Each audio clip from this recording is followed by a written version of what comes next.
Hello दोस्तों, IAS academy Surguja में आप लोगों का स्वागत है। दोस्तों, आज हम भारत का संविधान से संबंधित महत्वपूर्ण प्रश्नों को पढ़ेंगे।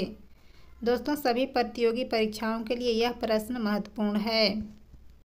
दोस्तों, आज का हमारा पहला प्रश्न है, भारतीय संविधान सभा के स्थायी अध्यक्ष कौन थे?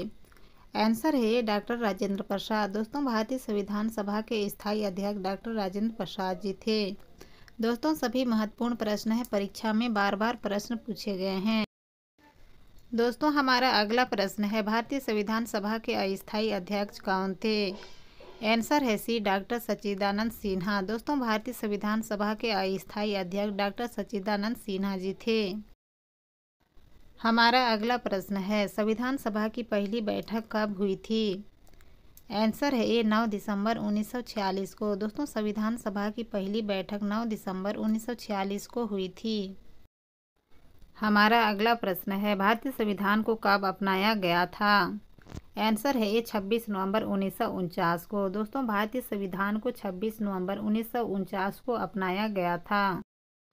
हमारा अगला प्रश्न है, भारतीय संविधान की प्रारूप समिति के अध्यक्ष कौन थे? आंसर है डी, डॉक्टर भीमराव अंबेडकर। दोस्तों, भारतीय संविधान के प्रारूप समिति के अध्यक्ष डॉक्टर भीमराव अंबेडकर जी थे। हमारा अगला प्रश्न है, भारतीय संविधान कब लागू हुआ था? आंसर है बी, 26 जनवरी 1950 को। दोस्तों, भारतीय संविधान 26 जनवरी 1950 को लागू हुआ था। हमारा अगला प्रश्न है, संविधान सभा के संवैधानिक सलाहकार कौन थे? आंसर है डी, सर बी.एन. राव। दोस्तों, संविधान सभा के संवैधानिक सलाहकार सर बी.एन. राव जी थे। हमारा अगला प्रश्न है, भारतीय संसद के कितने अंग हैं? आंसर है सी, 3 अंग हैं। दोस्तों, भारतीय संसद के 3 अंग हैं। हमारा अगला प्रश्न है, भारत के राष्ट्रपति के लिए आयु सीमा कितनी निश्चित की गई है? आंसर है डी, 35 वर्ष। दोस्तों, भारत के राष्ट्रपति के लिए निश्चित आयु 35 वर्ष रखी गई है।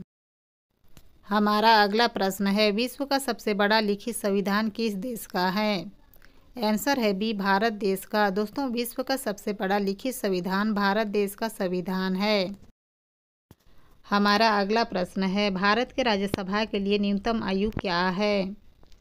आंसर है सी, 30 वर्ष। दोस्तों, भारत के राज्यसभा के लिए न्यूनतम आयु 30 वर्ष है। हमारा अगला प्रश्न है, भारत के लोकसभा पद के लिए न्यूनतम आयु कितनी होनी चाहिए? आंसर है ए, 25 वर्ष। दोस्तों, भारत के लोकसभा पद के लिए न्यूनतम आयु 25 वर्ष रखी गई है। हमारा अगला प्रश्न है, भारतीय संविधान बनाने में कितना समय लगा था? आंसर है ए, 2 वर्ष 11 महीना 18 दिन। दोस्तों, भारतीय संविधान बनाने में 2 वर्ष 11 महीना 18 दिन का समय लगा था। हमारा अगला प्रश्न है, स्वतंत्र भारत के पहले राष्ट्रपति कौन थे? आंसर है ए, डॉक्टर राजेंद्र प्रसाद। दोस्तों, स्वतंत्र भारत के पहले राष्ट्रपति डॉक्टर राजेंद्र प्रसाद जी थे। हमारा अगला प्रश्न है, भारतीय संविधान में शामिल मूल अधिकार किस देश के संविधान से लिए गए हैं? आंसर है डी, अमेरिका के संविधान से। दोस्तों, भारतीय संविधान में शामिल मूल अधिकार अमेरिका के संविधान से लिए गए हैं। हमारा अगला प्रश्न है, स्वतंत्र भारत के पहले कानून मंत्री कौन थे? आंसर है सी, डॉक्टर भीमराव अंबेडकर। दोस्तों, स्वतंत्र भारत के पहले कानून मंत्री डॉक्टर भीमराव अंबेडकर जी थे। हमारा अगला प्रश्न है, संविधान संशोधन करने की प्रक्रिया को किस देश का संविधान से लिया गया है?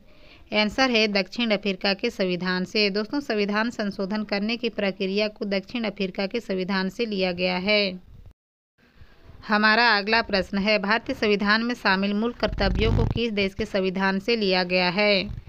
आंसर है रूस के संविधान से लिया गया है। दोस्तों, भारतीय संविधान में शामिल मूल कर्तव्यों को रूस के संविधान से लिया गया है।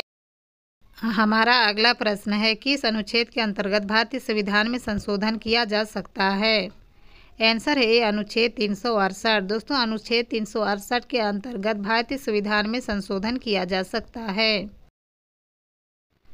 हमारा अगला प्रश्न है, भारतीय संविधान में शामिल राज्य के नीति निदेशक तत्वों को किस देश के संविधान से लिया गया है? आंसर है ए, आयरलैंड के संविधान से। दोस्तों, भारतीय संविधान में शामिल राज्य के नीति निदेशक तत्वों को आयरलैंड के संविधान से लिया गया है।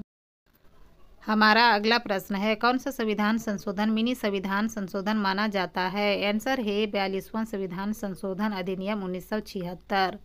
दोस्तों 42वां संविधान संशोधन 1976 को मिनी संविधान संशोधन भी माना जाता है। हमारा अगला प्रश्न है, जन गण मन को कब भारत को राष्ट्रगान के रूप में स्वीकृत किया गया था?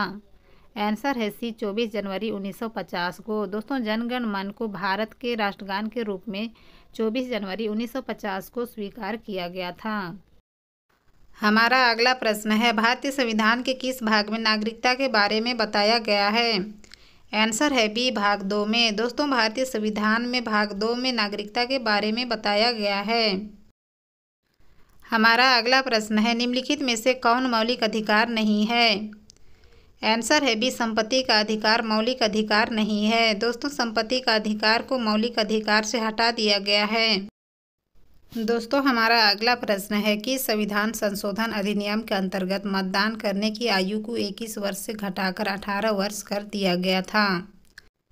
हमारा आंसर है डी 61वां संविधान संशोधन अधिनियम 1989। दोस्तों 61वां संविधान संशोधन अधिनियम 1989 के अंतर्गत मतदान करने की प्रक्रिया को 21 वर्ष से घटाकर 18 वर्ष कर दिया गया था। हमारा अगला प्रश्न है, भारतीय संविधान का संरक्षक कौन होता है? आंसर है भारत का सर्वोच्च न्यायालय। दोस्तों भारतीय संविधान का संरक्षक भारत का सर्वोच्च न्यायालय होता है। हमारा अगला प्रश्न है, भारतीय संविधान के किस भाग में मौलिक कर्तव्यों के बारे में बताया गया है? आंसर है डी भाग 4 क में। दोस्तों भारतीय संविधान के भाग 4 क में मौलिक कर्तव्यों के बारे में बताया गया है।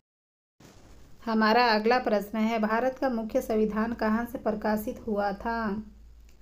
आंसर है डी देहरादून से। दोस्तों भारत का मुख्य संविधान देहरादून से प्रकाशित हुआ था।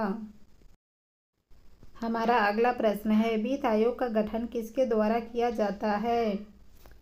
आंसर है सी भारत के राष्ट्रपति के द्वारा। दोस्तों वित्त आयोग का गठन भारत के राष्ट्रपति के द्वारा किया जाता है। हमारा अगला प्रश्न है, पहले वित्त आयोग का गठन कब हुआ था? आंसर है बी 1951 में। दोस्तों पहले वित्त आयोग का गठन 1951 में हुआ था। हमारा अगला प्रश्न है, भारत के संविधान में शामिल समवर्ती सूची को किस देश के संविधान से लिया गया है? आंसर है ए ऑस्ट्रेलिया के संविधान से। दोस्तों भारत के संविधान में शामिल समवर्ती सूची को ऑस्ट्रेलिया के संविधान से लिया गया है। हमारा अगला प्रश्न है, भारतीय संविधान के किस अनुच्छेद में राष्ट्रपति के बारे में बताया गया है? आंसर है ए अनुच्छेद 52 में। दोस्तों भारतीय संविधान के अनुच्छेद 52 में राष्ट्रपति के बारे में बताया गया है। हमारा अगला प्रश्न है, किसने भारत के संविधान को लिखा था? आंसर है सी प्रेम बिहारी नारायण रायजादा ने। दोस्तों प्रेम बिहारी नारायण रायजादा ने भारत के संविधान को लिखा था। हमारा अगला प्रश्न है, डॉक्टर भीमराव अंबेडकर ने किसे मौलिक अधिकार को संविधान का हृदय और आत्मा बताया है? आंसर है सी संवैधानिक उपचार का अधिकार को। दोस्तों संवैधानिक उपचार का अधिकार को डॉक्टर भीमराव अंबेडकर ने संविधान का हृदय और आत्मा बताया है। हमारा अगला प्रश्न है, राष्ट्रपति को शपथ कौन दिलाता है? आंसर है सी मुख्य न्यायाधीश। दोस्तों राष्ट्रपति को शपथ भारत के मुख्य न्यायाधीश दिलाते हैं। हमारा अगला प्रश्न है, संसदीय प्रणाली को किस देश के संविधान से लिया गया है? आंसर है ए इंग्लैंड के संविधान से। दोस्तों संसदीय प्रणाली को इंग्लैंड के संविधान से लिया गया है। हमारा अगला प्रश्न है, किस समिति की सिफारिश पर मौलिक कर्तव्यों को भारतीय संविधान में शामिल किया गया था? आंसर है ए स्वर्ण सिंह समिति के अंतर्गत। दोस्तों स्वर्ण सिंह समिति के सिफारिश पर मौलिक कर्तव्यों को भारतीय संविधान में शामिल किया गया था। हमारा अगला प्रश्न है, भारतीय संविधान का कौन सा अनुच्छेद छुआछूत उन्मूलन से संबंधित है? आंसर है बी अनुच्छेद 17। दोस्तों संविधान का अनुच्छेद 17 छुआछूत उन्मूलन से संबंधित है। हमारा अगला प्रश्न है, राष्ट्रपति को कितनी मासिक वेतन दिया जाता है? आंसर है बी 5 लाख रुपए। दोस्तों राष्ट्रपति को प्रत्येक महीने 5 लाख रुपए दिया जाता है।